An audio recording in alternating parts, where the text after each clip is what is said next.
Magandang umaga po sa bawat isa sa inyo. Welcome back to our 365 Bible verses everyone should know. Maraming salamat po sa kasama natin, katuwang dito sa ating daily devotions. Eric and Ma'am Ann, maraming salamat po sa inyong suporta.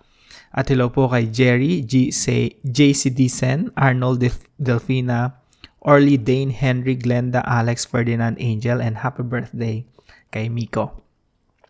So tuloy po natin yung ating discussion po patungkol po sa practicing the presence of God.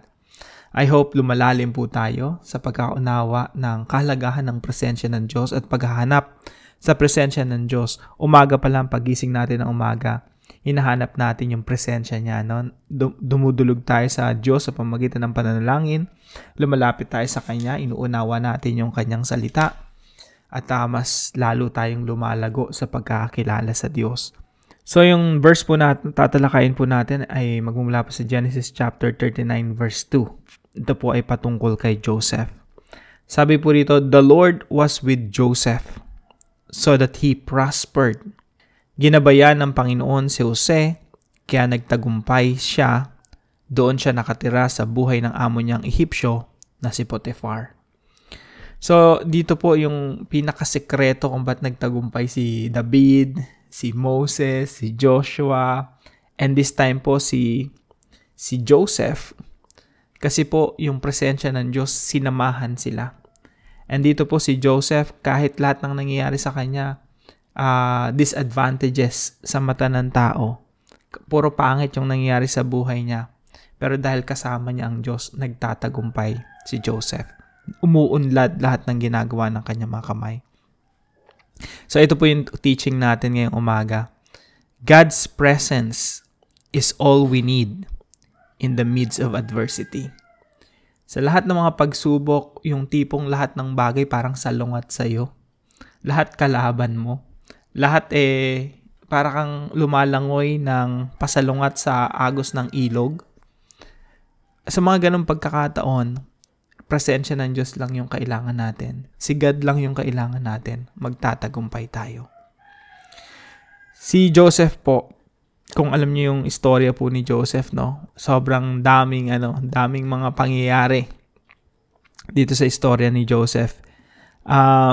Yung pinakauna po dito favorite siya sa Genesis 37 pa lang, favorite siya ng tatay niya. Lahat binibigay sa kanya, lahat okay. Pero yung sumunod na istorya nun, nainggit sa kanya mga kapatid niya. Una, tinapon siya dun sa balon. And then, inaahon ulit siya. Binenta siya sa mga Amalekites. Dinala siya sa Ehipto. Sa harap sa paningin ng tatay niyang si Jacob, patay na siya. Yun yung pinalabas ng mga kapatid niya. Dinala siya sa Ehipto. Tapos doon, sa Genesis chapter 39, naging alipin siya ni Potiphar.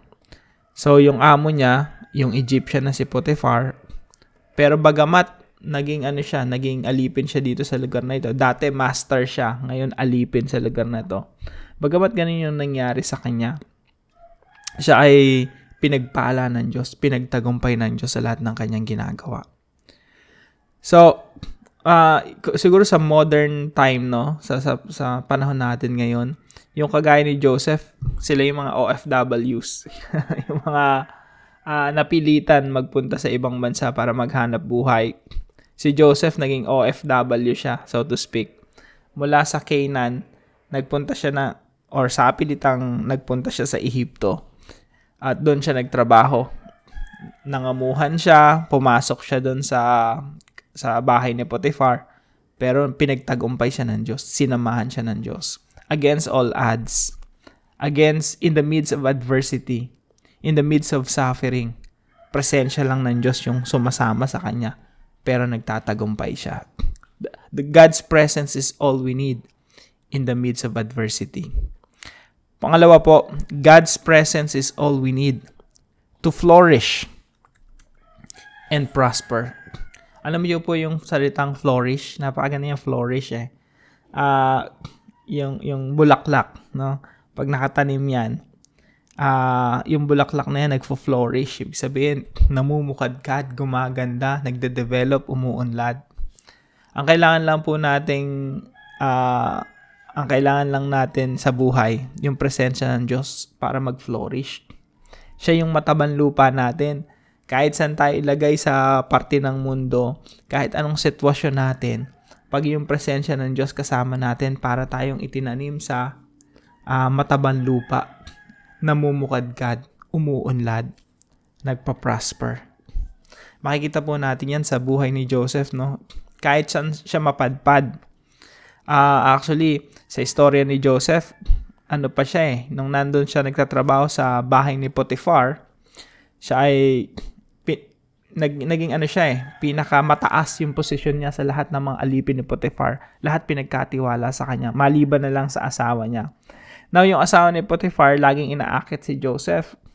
And there was a time na naiwan yung balabal ni Joseph doon sa babae. To sumigaw yung babae na frame up na siya.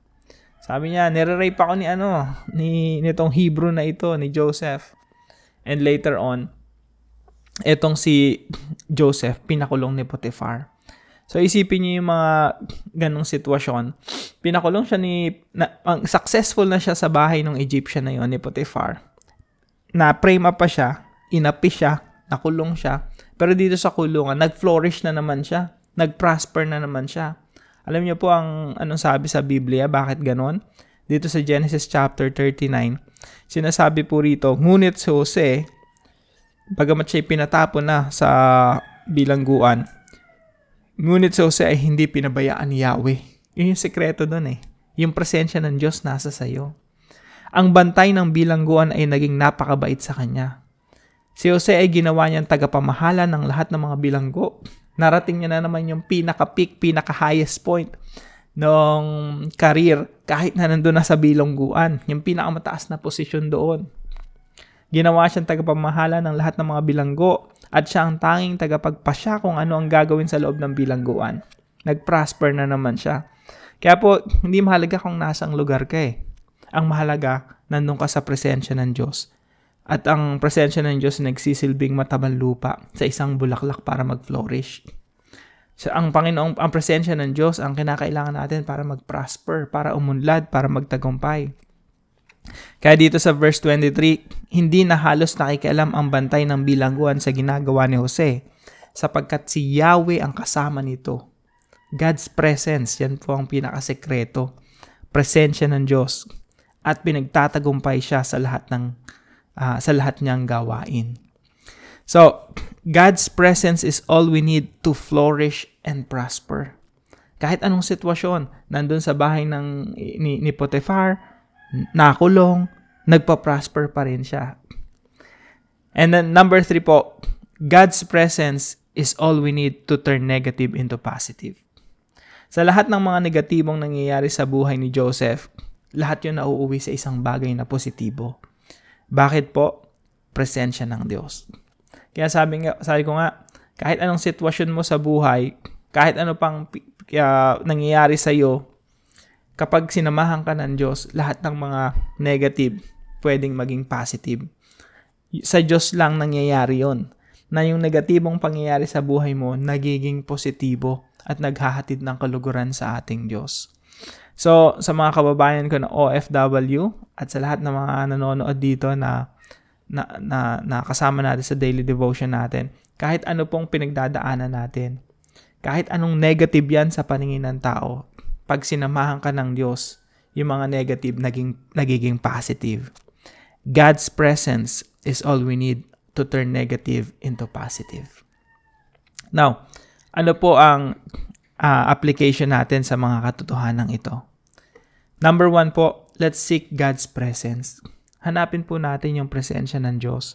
Yan po ang sekreto kung bakit naging matagumpay sila Moses, sila Noah, sila Abraham, sila Jacob, sila Prophet Daniel, si David, at yung mga prophet sa Bible. Presensya ng Diyos, sinasamahan sila ng Diyos. Seek God's presence. Ang Diyos po yung magpapaunlad sa atin at magpapatagumpay po sa atin. Si Joseph po, kaya mula sa Canaan, sa kanyang pinanggalingan sa pamilya niya, at sa lahat ng mga nangyayari sa buhay niya mga negatibo, hanggang sa iangat siya ng Diyos at gawing isa sa pangalawa sa pinakamataas na posisyon doon sa Egypt. Kumbaga, vice president siya sa panahon natin. Vice president ng United States of America. Yun yung naging posisyon niya. Lahat ng yun nangyari yun because of the presence of God. Sinamahan siya ng ating Diyos. So tayo po, umaga pa lang, hinahanap na natin yung presensya ng Diyos. Gusto natin na samahan tayo ng Diyos sa lahat ng mga ginagawa natin. Kaya po kahit nasa ibang bansa tayo, nakikipaglaban doon, hindi ho mahalaga kung nasan lugar tayo. Ang laging tanong, Lord, sinasamahan niyo ba ako ngayon? Nabubuhay ba ako na pinapaboran ninyo? Nabubuhay ba ako na sumusunod sa inyo?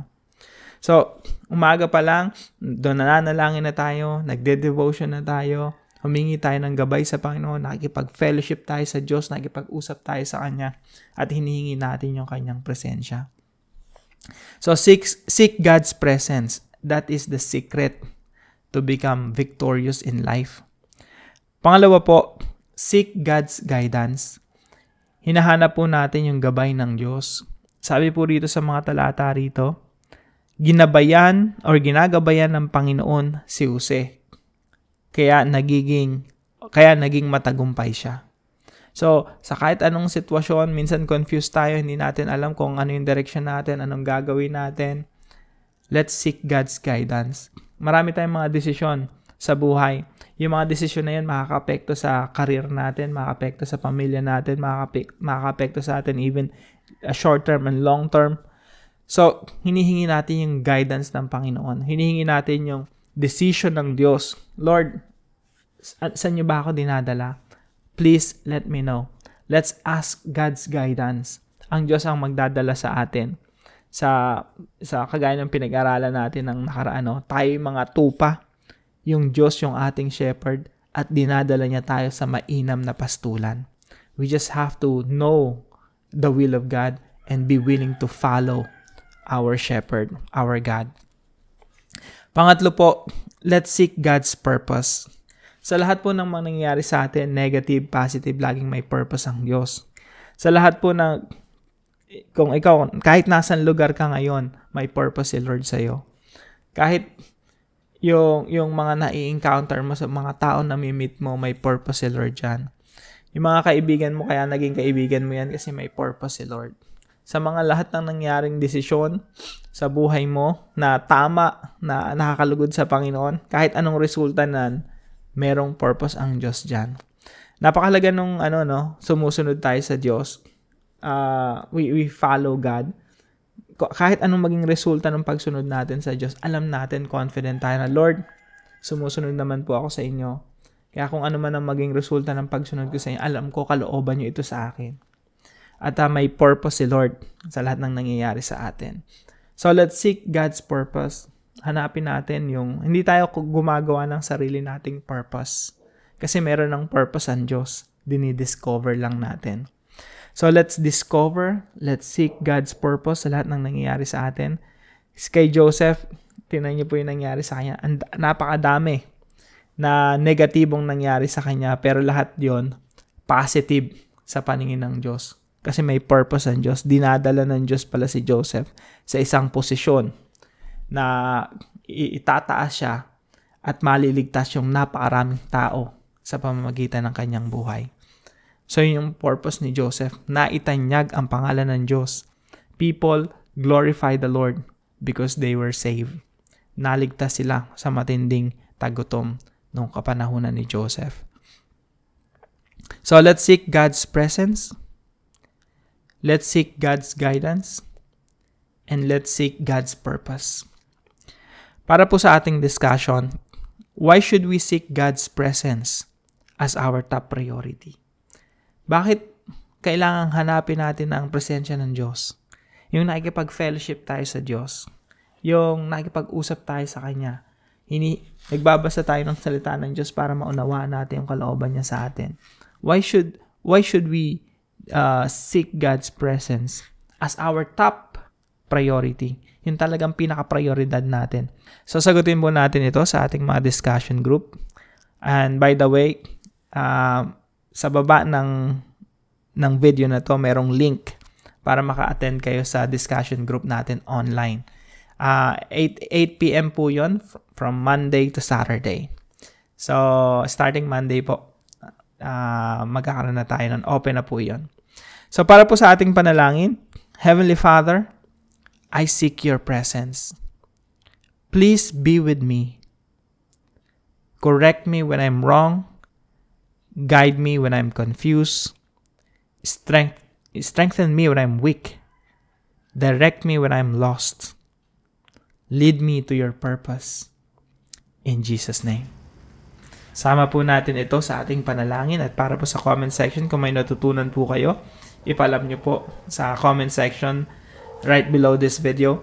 And please share this devotion to your family and friends. Yun lamang po, pagpalain po tayo ng Panginoon. See you po tomorrow 5 a.m. dito sa ating daily devotion.